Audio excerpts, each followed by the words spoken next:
Hi வணக்கம் sir. நம்ம பார்த்தீங்கன்னா நம்ம சிவா நர்சரியிலேருந்து பார்த்தீங்கன்னா இப்போ மலை தேனும் நம்மக்கிட்ட கிடைக்குது.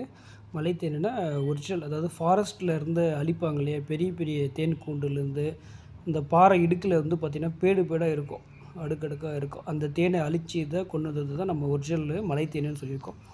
ஸோ இதில் பார்த்தீங்கன்னா FSSAI நம்பரோடய நம்ம ப்ராப்பராக இருக்கும் எல்லாமே. இதில் பார்த்தீங்கன்னா ஆன்லைன்லேயும் உங்களுக்கு ஆர்டர் விளையாடுறதுக்கு உங்களுக்கு வேணுன்றவங்க நீங்கள் ஃபாலோ பண்ணலாம். ஸோ கம்பல்சரி இதில் முழுக்க முழுக்க ஃபாரஸ்ட் தேன் மட்டும்தான். இதில் வேறு எந்த மிக்சிங் இருக்காது. நீங்கள் என்ன டெஸ்ட்னாலையும் பண்ணிக்கலாம். நீங்கள் ஒரு கண்ணாடி டம்ளரில் வந்து தண்ணியை விட்டுட்டு அதில் நீங்கள் தேன் போட்டிங்கன்னா கரையாமல் போய் கீழே அப்படியே படிஞ்சிடும். நீங்கள் ஒரு கையோ ஸ்பூன் போட்டோ கலக்கும் போது மட்டும்தான் உங்களுக்கு அந்த வாட்டர்லேயே அந்த தேன் மிக்ஸ் ஆகும். அது அதிகம் உங்களுக்கு மிக்ஸ் ஆகாது. அது மட்டும் இல்லாமல் ஒரு பேப்பர் மேலே எடுத்து விட்டிங்கன்னா அந்த ட்ராப்ட் வந்து அப்படியே குமிழ் மாதிரி அப்படியே நிற்கும். அதாவது அது பேப்பரில் ஊறாது. சர்க்கரை பாகா இருந்ததுன்னா அப்படியே மெல்ட் ஆகி பேப்பரெல்லாம் ஊற ஆரம்பிச்சிடும். ஸோ அது ஒரிஜினல் தேன் மட்டும் தான் அப்படி நிற்கும். ஸோ தேவையான வாங்கி